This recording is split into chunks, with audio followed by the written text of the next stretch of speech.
Bien, vamos entonces a comenzar con el tema de estudio de tiempos. Fíjense que cuando hablamos de estudio de tiempos, decimos que es una técnica para establecer un tiempo estándar, ¿verdad? Para un área dada, o sea, para una tarea específica.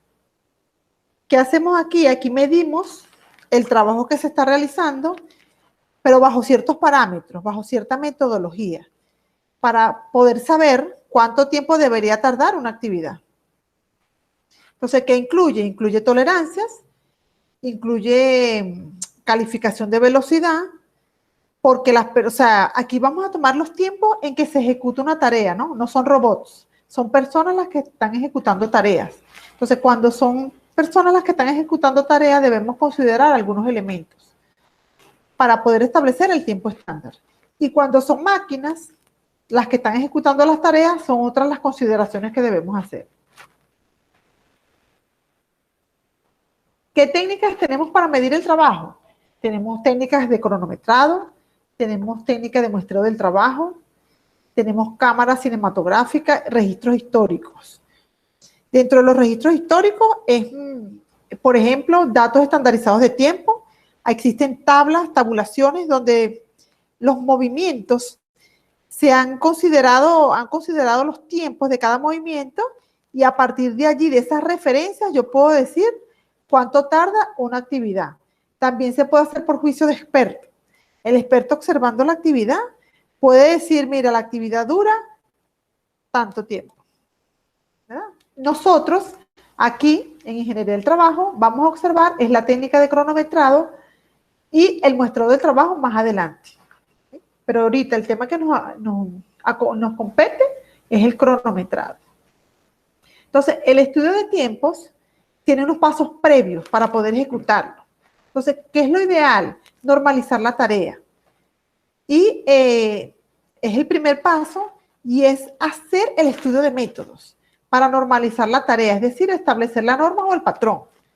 Entonces, ¿qué necesitamos? Tener la tarea normalizada, pero para poder tener esa tarea normalizada necesitamos el registro, o sea, todo el registro normalizado. Es decir, diagrama de operaciones, diagrama de procesos, análisis operacional, o sea, todos los detalles del trabajo, ¿verdad? Entonces, cómo se elabora, qué materiales se utiliza, qué maquinarias, en qué condiciones físicas, ¿verdad? Necesitamos ejecutar esa actividad. Ese es el primer paso. Son 5 pasos.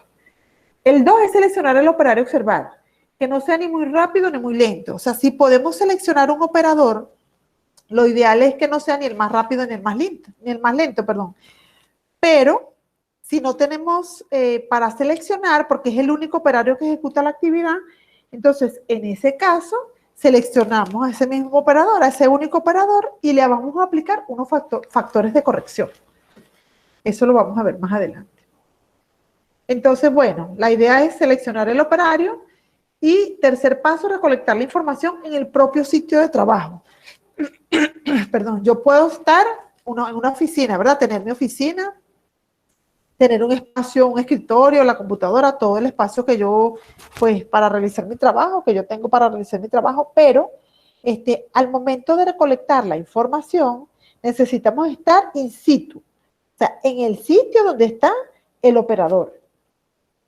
Y debemos entonces considerar dónde nos vamos a ubicar, que es el paso 4, la posición del analista. Entonces, el analista debe estar ubicado de forma tal que pueda observar todo lo que sucede en el puesto de trabajo, pero no debe ubicarse de forma tal que interrumpa el normal desenvolvimiento del operador en el área de trabajo. Entonces, tenemos que tener cuidado con eso. Y la división, el quinto paso es la división de la operación en elementos. O sea, necesitamos a esa operación, a esa actividad que vamos a estudiar, dividirla en elementos. Esos elementos tienen unas reglas para su división. Entonces, ¿qué es lo importante aquí? Bueno, saber que esa actividad debemos en primer lugar observarla, ¿verdad? Repetidas veces, en varias ocasiones, para poder entonces hacer su división. Aquí hay algo muy anecdótico con respecto al paso 4, que es la posición del analista. Antes las personas el analista se escondía, ¿no? En métodos anteriores, el analista se escondía para observar y tomar tiempo, pero el hecho de estar muy lejos o de estar observando en un segundo piso no te permite ver el detalle de la actividad cuando la estás ejecutando. Entonces, en ese caso, pues, se fue evolucionando. Entonces se hablan con los supervisores, se habla con el operador y se dice y se indica o se señala cuál es la utilidad del estudio de métodos, o sea, para qué lo estamos haciendo, ¿verdad? Entonces, en este caso, ¿para qué lo hacemos? El estudio de métodos. Para determinar los tiempos o el tiempo que debería tardar una tarea, pero con ese tiempo podemos entonces planificar la producción, podemos planificar entregas, tener una conversación más certera con nuestros clientes y poder decir, mira, las fechas de entrega pueden ser estas o te vamos a hacer entregas parciales, ¿verdad? Porque tenemos una capacidad de producción. Entonces, en función de esa capacidad de producción, nosotros determinamos cuándo podemos hacer la entrega. O si necesitamos duplicar, por ejemplo, los turnos de trabajo para poder hacer entregas más rápidas. Ok, entonces esos son los 5 pasos, ¿verdad? Cuando decimos que vamos a dividir la tarea en elementos, aquí tenemos que un elemento es una parte esencial y definida de una actividad, compuesta por uno o más movimientos fundamentales. Los movimientos fundamentales son, por ejemplo, tomar, dejar, trasladar, o sea, hay muchos movimientos, buscar. Esos movimientos fundamentales los definieron los Hilbert, los hermanos Hilbert, y bueno, seguramente ustedes lo revisaron en el estudio de movimientos. Cuando uno estudia los movimientos, pues allí están los 17 movimientos fundamentales. Y los elementos entonces pueden tener uno o varios movimientos fundamentales. ¿Cuál es la regla para dividir la tarea en elementos? Bueno, son 5 reglas. La primera regla es que todos los elementos deben ser necesarios, todos. ¿Qué pasa si nos damos cuenta si hay un elemento que no es necesario? Debemos devolver al paso 1 de los pasos previos. Y esa es hacer el estudio de métodos. Entonces nos vamos al estudio de métodos, revisamos bien todas las actividades que ejecuta el operador y allí es cuando hacemos entonces, yo digo la depuración en el sentido de que si hay un elemento que estás haciendo que no debe ir o que está de más, lo sacas, lo eliminas, lo modificas y luego entonces estableces tu nuevo registro. Y a partir de ese registro entonces comenzamos aquí el estudio de tiempo. El paso 2, la regla 2, separar tiempos manuales de los de maquinado. Entonces, ¿por qué? Porque le damos tratamientos distintos. Entonces, fíjense. Vamos a poner el ejemplo cuando el operador ensambla el cooler. Cuando el operador ensambla el cooler, yo puedo decir que un elemento es cuando las manos van, toman el cuerpo y la tapa y lo traen al área de ensamble. Ese puede ser un elemento 1. Un elemento 2 pudiera ser cuando está roscando el cooler. Y un elemento 3 pudiera ser cuando desplaza el cooler al almacén de producto terminado. ¿Sí? Entonces, ahí pudiéramos estar en presencia de 3 elementos. Entonces, separar, entonces sería, ¿verdad? Bueno, en ese caso todos son manuales. ¿Cuál puede ser un elemento de maquinado? Por ejemplo, cuando la máquina, si estuviésemos trabajando en un torno, cuando la máquina está refrentando, por ejemplo, ese proceso de refrentado, ese sería un elemento dentro de la actividad. ¿Por qué? Porque no hay actividad manual, sino que solamente de maquinado. Entonces, en ese caso, ese tenemos que separarlo. O sea, ese es un elemento dentro del proceso. Separar los elementos constantes de los variables. Por ejemplo, si yo estoy encendiendo la máquina, ¿verdad? Entonces, bueno, es el encendido de la máquina. Pero si yo estoy, por ejemplo, en un torno, refrentando una pieza que es de hierro o que es de cobre, es distinta a que si fuese de aluminio, por ejemplo. Entonces, cada uno de esos casos va a depender del material que yo estoy usando. Entonces, en ese elemento, ese aspecto o esa fase de la tarea es un elemento. Identificar los puntos terminales de cada uno de los elementos, que es la regla 4, es fundamental. Por ejemplo, yo pudiera decir, en el caso del ensamblaje del cooler, que cuando yo coloco el cooler ya ensamblado en el almacén de materia prima y hago un sonido, ¿verdad? Pongo el cooler, entonces en ese justo instante termina un elemento e inicia el otro. Entonces yo pongo el cooler y suena. Entonces voy, tomo las tapas y los traigo al área de ensamble, ¿verdad? Entonces sigo mi proceso continuamente. Entonces, cuando yo agarro y cuando yo uno los dos elementos, tanto la tapa como el cuerpo del cooler, yo los uno, los junto en ese justo instante, termina un elemento y comienza el siguiente. Si yo lograse ubicar un sonido particular entre un elemento y otro, es lo ideal. ¿Por qué? Porque va a ser exacto o va a ser más preciso la toma del tiempo. Ajá. Y identificarlos de tal forma que puedan ser medidos de forma rápida y precisa. Ajá. ¿Cómo interpretamos esto? Si, por ejemplo, en el caso del ensamblaje del cooler, si todo esto fuese muy rápido, quizá todo el proceso sería un elemento. Puede ser también. O sea, el hecho de que el operador vaya, tome la tapa, tome el cuerpo, venga ensamble y lleva el producto terminado al almacén de producto terminado. Ese conjunto de movimientos también puede ser un elemento. Entonces la tarea se compone de un elemento. Profe, Ajá. profe, una pregunta. Tomando el ejemplo que de los ensambles del cooler, como el tema, los tres primeros temas que también hizo el ejemplo, usted tengo una duda. Si uno está en el momento del ciclo, que uno agarra con una mano el cuerpo, la otra agarra la tapa, lo ensambla, lo pone en la cinta transportadora, eso es un ciclo, ¿verdad? Si nosotros Ajá. hacemos esto repetidamente, pero si le Ajá. añadimos el momento de toma de tiempo, ¿cuánto nos toma ensamblar? Sí. Yo creo que no siempre va a tener el mismo tiempo. ¿Por qué? Porque usted de repente usted hace esa misma secuencia 5 veces, pero va a llegar un momento que de repente usted le da por tomar agua, no sé, estornudó y eso como que altera el tiempo, pero, o sea, no va a ser siempre perfecto el mismo tiempo porque uno no es máquina. ¿Qué se haría en ese caso o no sé qué parte de teoría dijera eso? Ajá. John, ¿verdad? Sí, John, ajá. Fíjate, John, qué bueno que lo traes a colación. Precisamente no somos máquinas y por eso al final le agregamos unas tolerancias. Pero ¿cuál es nuestro deber? Nuestro deber es hacer la toma de tiempo de forma continua en todos esos ciclos, ¿no? Si hay una actividad como que el operario va al baño o como que el operario va a tomar agua, eso también lo registramos cuando tenemos un tipo de cronometraje. Entonces, en ese caso, tomamos ese tiempo, el operario bien sea va al baño o viene un supervisor y da una instrucción, también puede ser. Eso lo registramos y al final vamos a sacar los tiempos de ejecución de tarea y a esos tiempos de ejecución le vamos a sumar unas tolerancias, considerando que no somos máquinas precisamente. Ajá. Ajá. Ya lo vamos a ver. Eso lo vamos a ver un poquito más adelante. ¿Alguna otra duda, chicos? ¿Alguna otra pregunta hasta acá?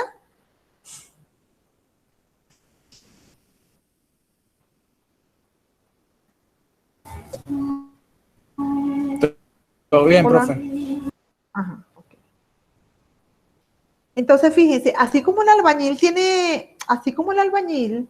tiene sus herramientas para hacer su trabajo, la pala, la llana, el martillo. Asimismo tiene el analista de métodos para hacer el estudio de tiempos. Entonces, ¿qué equipos tenemos? Tenemos cronómetro, tenemos la tabla de sujeción, tenemos los formatos y tenemos la calculadora.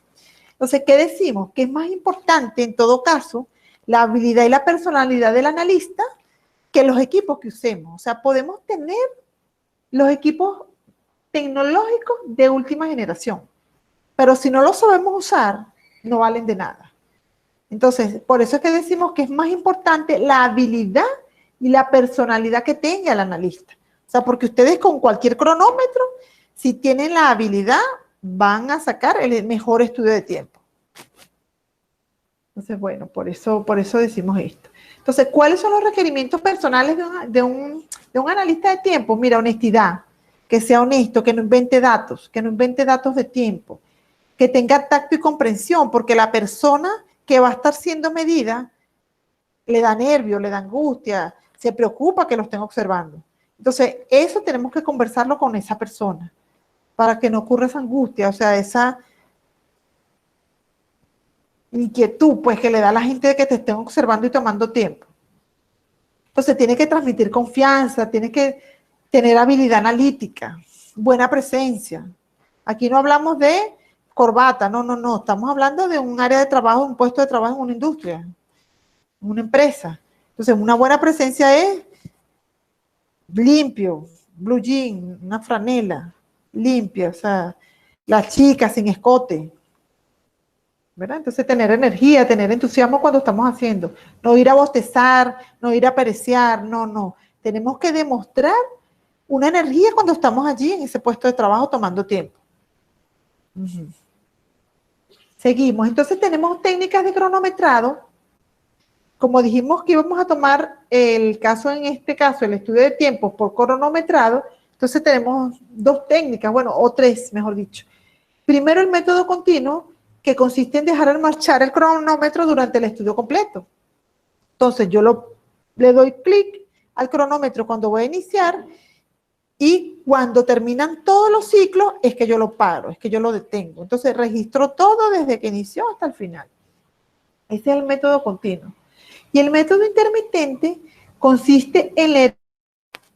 Ok, entonces hay dos métodos, método continuo y método intermitente, ¿verdad?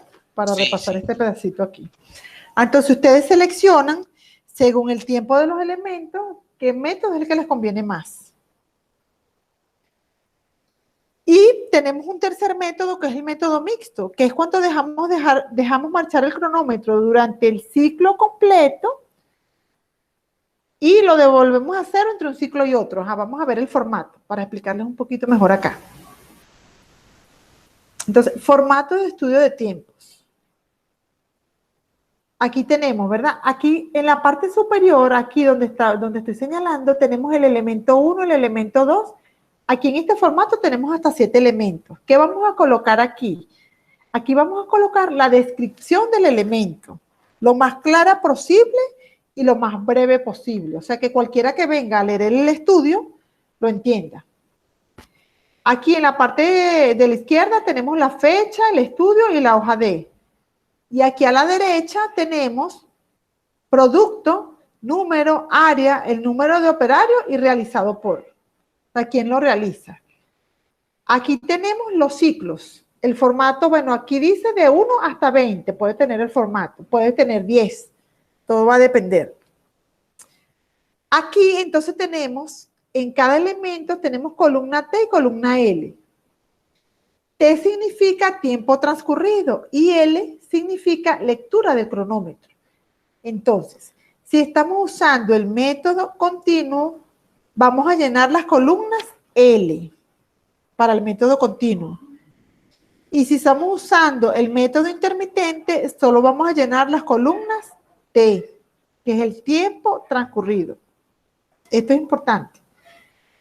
Entonces, método continuo, columnas L. Entonces, fíjense, ¿qué vamos a hacer? Vamos a llenar todas las columnas L y al final, pónganse que tenemos 6 ciclos. Aquí, cuando llegamos a la L del ciclo 6, del elemento 4, por ejemplo, si fuesen 4 elementos, aquí entonces vamos a tener todas las columnas L llenas, detenemos el cronómetro y luego tenemos que sacar las cuentas de las columnas T. ¿Cómo lo hacemos? Restando entre una L y la otra L. ¿Verdad? Entonces, por ejemplo, si aquí el L del 1 fue 10 y el L del 2 fue 30, si fuese aquí 10 y aquí si fuese 30, el T de 1 sería entonces 10 y el T de 2 sería 20. ¿Por qué? Porque aquí yo registro 10, entonces 10 menos 0, el tiempo de 1 es 10. Pero si yo estoy registrando el L de 2, 30, y el L de 1 fue 10, el tiempo de 2 es la resta del L de 2 menos el L de 1. Que sería 30 menos 10, el tiempo de 2 sería 20. ¿Se entiende? Ajá. Sí, todo claro. Ok, entonces, bueno, sería así, ¿verdad? Sería así, llenamos esta parte del formato. Los elementos extraños son los elementos ajenos a la actividad que estamos estudiando. Eso lo registramos por acá. El tiempo de inicio va aquí, por ejemplo, si fuese 15 segundos y termina en 20 segundos, va aquí. Entonces 10, 20 o 15, perdón, 15 y 20. Entonces el tiempo total de ese elemento serían 5. Y aquí describimos, el operador fue a tomar agua, o el operador le cayó una viruta en un ojo, o el operador está recibiendo la instrucción de algún supervisor. Entonces debe quedar registrado aquí. Y con el nombre, con este código o esta letra, debemos decir a cuál elemento está alterando, pues, está alterando. Ajá, ok. Entonces, de este detalle lo tenemos que ver con algún ejercicio, pues ese detalle allí. ¿Cómo sería cuando hay un elemento extraño? Y entonces en la parte inferior tenemos aquí las observaciones. Aquí si es, por ejemplo, si tomamos 6 ciclos, aquí el número de observaciones es 6. Entonces, ¿cuál es el total? ¿Cuál es el total de esa columna T? Aquí vamos a solamente a totalizar columnas T. Entonces, el tiempo promedio, ¿no? O sea, sería el total de esa sumatoria entre el número de observaciones. Entonces, bueno, por ejemplo, sumamos 100. El total de la columna T es 100 y el número de observaciones es 6. Entonces, aquí el tiempo promedio sería 100 entre 6. Calificación de velocidad, esto lo explicamos después. Y el tiempo normal también, esto es una fórmula. El tiempo normal es una fórmula. Aquí en la parte inferior debemos colocar el nombre del operador, si es hombre o es mujer, si tiene un código, el número, y a qué hora empieza y termina el estudio. Bueno, empezó a las 5 de la tarde y terminó a las 7 de la noche. Entonces, 5 p.m., termina 7 p.m., total 2 horas. Y bueno, por aquí entonces, en la parte inferior derecha, entonces llenamos los cuadros de tiempo normal, que el tiempo normal viene por acá, de esta sumatoria de tiempos normales. Esta es la sumatoria total de los tiempos normales, la tolerancia, que ya vamos a ver de qué trata, y el tiempo estándar permitido. Tiempo estándar permitido. Entonces, fíjense, nos pudiéramos preguntar, ¿cuántos ciclos debemos analizar? Bueno, tenemos varios métodos para determinar cuántos ciclos debemos observar. Tenemos tablas, método gráfico y método estadístico. Por tablas tenemos 2. Para determinar el número de ciclos por tablas, tenemos 2 tablas. Una es la Westinghouse y la otra es la de la General Electric. Son empresas que han estudiado bastante lo que es el tema de estudio de tiempos, estudio de métodos en general, y bueno, crearon sus propias tablas y las compartieron, ¿no? Entonces, bueno, lo que vemos aquí es lo que ellos utilizan y que pues nos sirven, pues a nosotros también nos sirven. Entonces, fíjense, si el tiempo por pieza o por ciclo es de 8 horas y el número mínimo de ciclos a registrar, cuando la repetitividad es más de 10.000 por año, debemos registrar 2 ciclos. O sea, es suficiente con 2 ciclos. Pero si la repetitividad es entre 1.000 y 10.000, el número de ciclos recomendados es 1. Ahora, por el contrario, si el tiempo de la pieza o del ciclo es menos de 0,002 horas, ellos recomiendan un número de ciclo de 140 si la repetitividad es más de 10.000 por año. Entonces debemos registrar 140 ciclos. ¿Ve? Entonces, ¿qué implica esto? Cuando es menor el tiempo del ciclo o de la pieza, el número de ciclos recomendados es mayor. Igualmente pasa con la General Electric. Esta es una tabla más sencilla. ¿Por qué? Porque solamente tiene 2 columnas. No depende del número de ciclos o de la repetitividad de los ciclos. Entonces, fíjense esta tabla. Si el tiempo del ciclo es de 0,10 minutos, el número recomendado de ciclos es de 200. Pero si es de 40 minutos o más, recomiendan 3 ciclos, que nada más toman el tiempo de 3 ciclos. ¿Se entiende? Sí, profe, una pregunta. Este tipo de ejercicio así que se vea paso por paso hecho, ¿se puede conseguir en YouTube o lo tiene hecho, como quien dice, para verle el queso a la tostada? Sí, no, mira, de verdad que no sé porque no me he puesto a buscar. No me he puesto a buscar.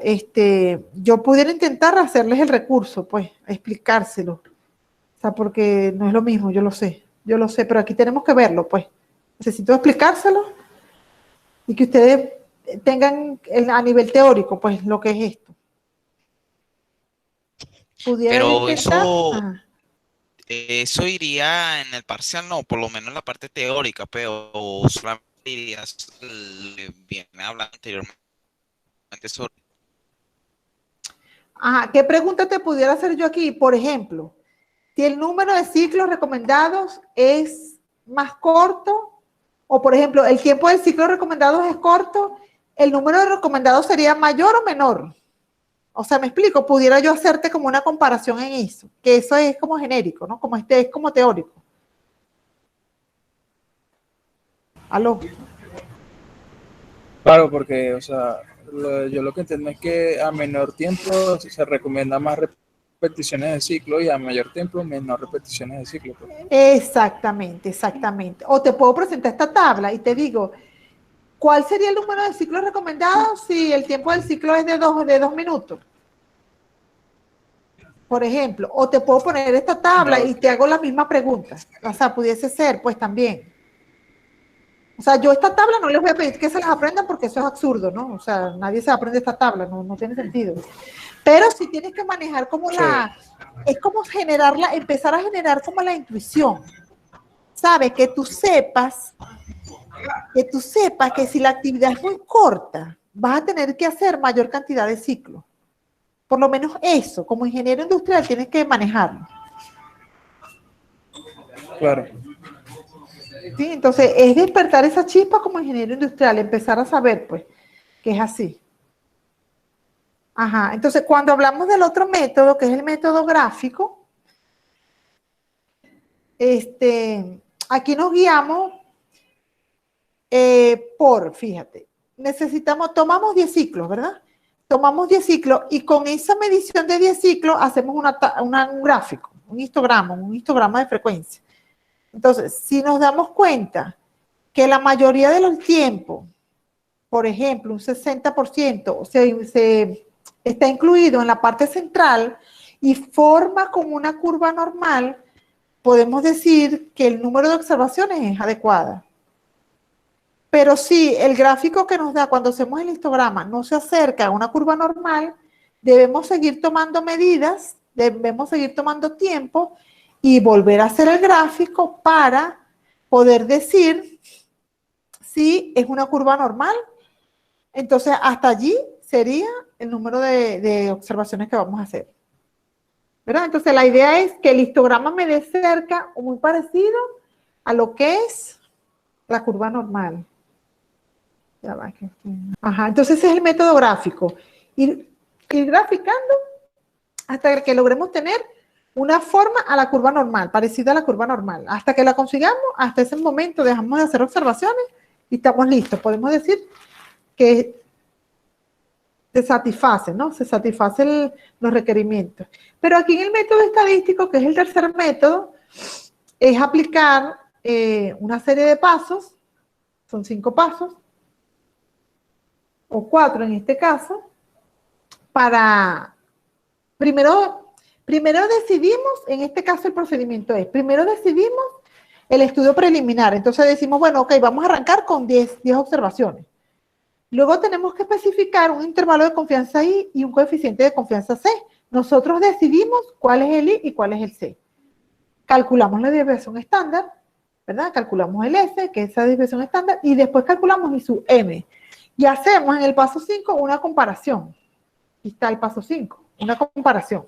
Si su M es menor que I, la muestra de M observaciones va a satisfacer los requerimientos del error de muestreo. Es decir, que las observaciones hechas ya son adecuadas, pues no necesito observar más. Pero en caso contrario, necesitamos hacer observaciones adicionales. ¿Y qué observaciones adicionales? Sería n, que es este último cálculo, menos m, que son las que ya hicimos. Entonces vamos a realizar n menos m observaciones adicionales. Esto es pura estadística, este método. Como pueden observar. Y bueno, es aplicar las fórmulas, es explicar fórmulas. Primero comenzamos con m ciclos. Ustedes deciden cuál va a ser m. Ah, bueno, 10 ciclos o 8 ciclos. Especifica el intervalo de confianza y el coeficiente de confianza C, y bueno, aplicamos fórmulas, ¿no? Aquí está la tabla de distribución TD-Student para poder calcular I sub M medios, que es T sub C. ¿De dónde lo obtenemos? De la tabla TD-Student con C y M menos 1 grados de libertad. El C que colocamos aquí en el paso 2 y M menos 1 grados de libertad, que es este M menos 1. Entonces, bueno, esto es por aquí, pues. Yo creo que les pasé un ejercicio respecto de esto. Y entonces ahora sí podemos, ¿verdad? Después que hemos llenado el formato, determinado el número de ciclos correctos, correspondientes, vamos a determinar el tiempo estándar, que es el tiempo que invierte un trabajador que está adiestrado.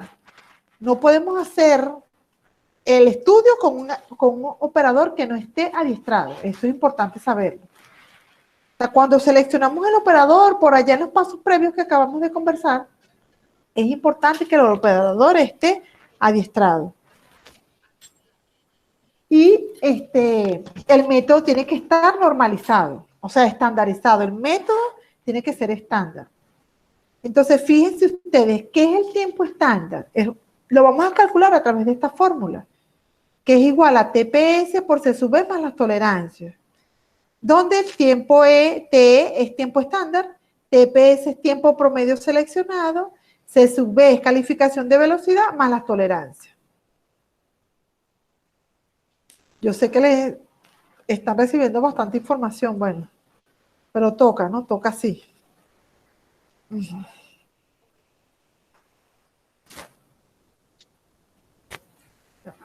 Y entonces tenemos, fíjense ustedes, tiempo promedio seleccionado los íbamos a sacar del formato de estudio de tiempo, ¿verdad?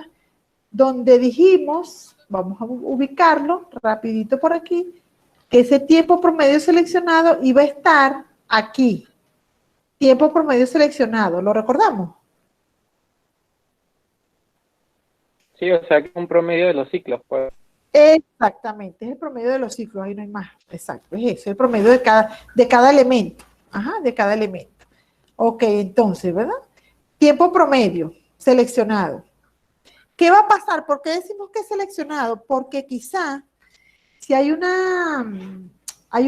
algún ciclo donde no nos haya dado tiempo de registrar, por ejemplo, si el operario se le cayó la tijera y fue muy rápido, él sumó un tiempo extra a ese ciclo, ¿verdad? Entonces, pudiéramos nosotros pensar en colocarle un círculo a ese tiempo y lo descartamos. Entonces, al descartarlo, quiere decir que estamos seleccionando el resto. Entonces, por eso es que dice tiempo promedio seleccionado. Si no nos dio tiempo de registrar, por ejemplo, que se le cayó la tijera y él se agachó a recogerla, encerramos en un círculo ese valor y queda descartado. Eso significa para nosotros todos los analistas que ese valor en círculo queda descartado. Entonces, bueno, por eso que decimos tiempo promedio seleccionado. De esta ecuación solamente tenemos hasta el momento el TPS. Ahora, ¿qué nos hace falta calcular? La calificación de velocidad, que es el C sub B, y las tolerancias. Vamos a ver cómo lo calculamos. ¿Están allí? Sí, se escucha. Ok, entonces, ¿qué es la calificación de velocidad? Es la operación mental donde el experto, el especialista, compara la actuación del operario con su propio concepto de ritmo normal. Hay un método, hay una metodología que se llama el sistema Westinghouse, que es el que usamos para calificar velocidad. Tiene 4 elementos. ¿Cuáles son? Habilidad, esfuerzo, condiciones de trabajo y consistencia. Entonces, fíjense ustedes, la habilidad. Si, por ejemplo, el operador está ensamblando los coolers, vamos a seguir con ese ejemplo, ustedes pueden, ya teniendo experiencias anteriormente con esa misma actividad, ustedes pueden decir, bueno, la habilidad que yo estoy observando como analista es B1. B1 es excelente. Ah, bueno, el esfuerzo es bueno, entonces S1, este sería el valor. Las condiciones de trabajo, mira, son pobres. Ah, entonces las condiciones de trabajo serían valoradas en menos 0,07. Y la regularidad o la consistencia es excelente. ¿Qué significa la regularidad o la consistencia? Que los valores que nosotros registramos son muy parecidos. El único valor que vamos a evaluar al final es la consistencia o regularidad. De resto, todos los valores debe considerarlos en el momento en que yo estoy observando, en que yo estoy registrando los tiempos. Entonces, voy registrando tiempo y a su vez voy calificando esto, la habilidad, el esfuerzo y las condiciones de trabajo. Entonces, ¿cómo vamos a calificar la velocidad? Bueno, vamos a sumar algebraicamente esos 4 valores. Por ejemplo, si fuese excelente 0,11, ¿verdad? 0,11. Aquí, bueno, le sumamos a ese 0,11 0,05. Si dijimos que las condiciones eran pobres, le restamos 0,07 y si la consistencia es buena, le sumamos 0,01. Esa sumatoria algebraica, entonces sería calificación de velocidad es igual a 1 más la sumatoria algebraica de todos esos valores. Entonces sería 1 más, entre paréntesis, todos esos valores. 0,11 más 0,05 menos 0,07 más 0,01. Ese valor que me va a dar allí va a ser el valor de C sub B. Ah, bueno, C sub B me puede dar 1,10, 1,05, 1,02. Va a depender de los resultados, pues. Y ustedes aquí, ustedes son los que escogen el valor de calificación de velocidad. Aquí ningún otro lo puede escoger. Son ustedes como analistas los que los cogen. Y por último, fíjense ustedes que en la fórmula de tiempos, entonces ya tenemos TPS por C sub B. Ya tenemos el primer factor. Este TPS por C sub B también se llama tiempo normal. Tiempo normal. Entonces, para calcular el tiempo estándar tenemos ya TPS por C sub B y faltarían las tolerancias. Es lo único que nos falta para calcular el tiempo estándar. Y ya para ir cerrando entonces el encuentro de hoy. Las tolerancias, tenemos también unas tablas que debemos recurrir a ellas para determinar. Ahí las tablas van a depender de qué, si es hombre o es mujer. Y del elemento propio que estemos analizando, de la tarea propia que estemos analizando. Fíjense, hay 3 áreas en general para las tolerancias. Demoras personales, la fatiga y los retrasos inevitables. Entonces, en la tabla buscamos, por ejemplo, suplementos constantes y suplementos variables. Y le damos un valor, por ejemplo, si la sumatoria de las demoras personales, de las fatigas y de los retrasos inevitables me dieran 15%, ese 15% yo se lo voy a sumar aquí en la ecuación de tiempo estándar, pero no como 15%. Ese 15% es un porcentaje de este primer factor que tenemos aquí. ¿Sí? Entonces sería 0,15 por el tiempo normal, que es TPS por C sub B. Y ahí sí determinamos el tiempo estándar. Entonces sería, ¿cómo sería el tiempo estándar? Pueden ser segundos, pueden ser minutos, dependiendo de cómo calculamos nosotros el TPS. Entonces, si estamos trabajando en segundos, el tiempo estándar va a quedar en segundos. O si estamos trabajando en minutos, va a quedar en minutos. Ok. Sí. Ok, entonces, esta sería la forma de calcular el tiempo estándar. TPS por se sube más la tolerancia. Entonces, ese tiempo estándar es el que colocamos allá en el formato. Calculamos velocidad, tenemos entonces el método Westinghouse para calcular velocidad. Y hay algo importante aquí, que los tiempos estándares se les debe hacer mantenimiento. ¿Verdad? Entonces debemos, los tiempos estándares deben ser revisados con cierta regularidad para mantenerlos actualizados. Entonces, no quiere decir con esto que yo cuando hago un tiempo estándar, 10 años más y para revisarlo, no, debemos revisarlo con cierta regularidad, puede ser cada 6 meses, puede ser cada 8 meses, puede ser anual.